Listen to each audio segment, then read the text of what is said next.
Welcome to The Explainer. Today, we're jumping into something that could completely flip how you think about selling.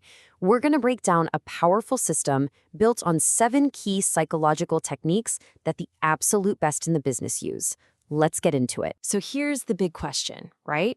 Why do you have some people who just seem to close deals with ease, like almost every single time, while so many others are just hitting wall after wall?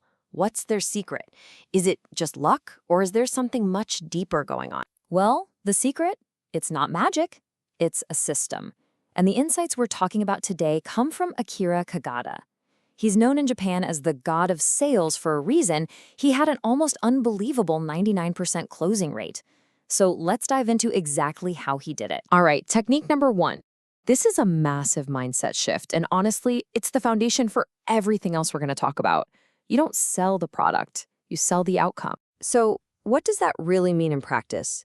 Well, think about it. People don't buy drills, they buy holes in their walls. They're not buying a gym membership, they're buying health, confidence, a better body. Your customer isn't actually buying your product's features, they're buying a better version of themselves. And this right here is such a perfect example. The wrong way, talking about pocket quill technology, I mean, who cares? It's technical, it's boring. But the right way sells a feeling, a new reality. Imagine waking up refreshed, pain-free. Who doesn't want that? You're not selling the mattress, you're selling the result of an amazing night's sleep. And hey, to bring it all home, think about how I started this explainer. I didn't say, I'm going to list 7 facts for you. No, I sold you the outcome, skyrocketing sales, financial freedom. It's the exact same technique, focused on what you, the audience, truly want. Okay, so once you've got that outcome dialed in, it's time for our next set of techniques. And they all boil down to one crucial idea: connect before you sell. You have to earn the right to even talk about that amazing outcome. Think of it like you're courting the customer before you ever propose anything. This brings us to technique number 2, making a real human connection. And it's actually pretty simple. A real smile, it just disarms people. Finding some common ground, like a sports team you both love, creates an instant feeling of, hey, we're on the same team. And a specific compliment, so much more powerful than something generic. But all of that is just leading up to the most important part, which is our third technique, just listening. In fact, the absolute masters of sales follow an 80-20 rule. You should be listening 80% of the time, and only speaking 20%. Probably the biggest mistake you can make is just talking on and on about your product, boring the customer to death, and totally missing what they actually need from you. And the key to that 80% listening, well, it's our 4th technique, asking powerful, open-ended questions.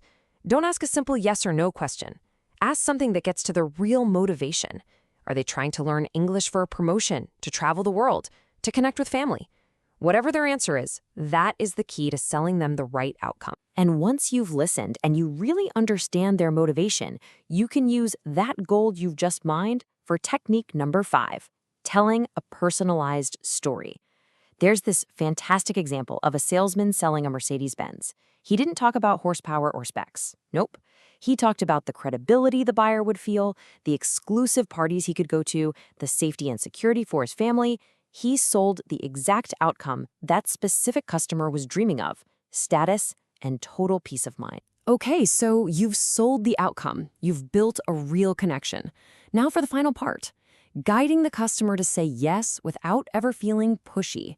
This is where the psychology gets really, really interesting. And this brings us to technique number 6, which is all about a delicate balance of timing. Now, it might seem like a contradiction, but trust me, it works. Early on in the conversation, you play it cool. Hey, take your time, no pressure, you give them space. But then, once you can tell they're really interested and just kind of hesitating, that's when you gently introduce a little bit of urgency. Now, and this is super important, this urgency has to be real. It has to be ethical. We're not lying here. You're just highlighting facts that already exist to help them get over that natural procrastination we all have. It could be a limited time sale, or maybe it's the last one in that specific color, or a special bonus if they decide today.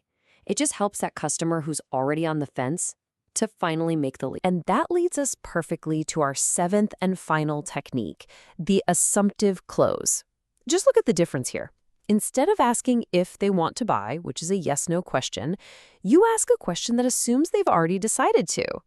So, which color would you prefer? You see what that does? It shifts their brain from making a yes or no decision to just making a choice between two good options. It's so subtle, but it is incredibly effective. All right, let's wrap all this up. I know it's easy to look at these techniques and maybe think, isn't this all just manipulation? But that is totally the wrong way to see it.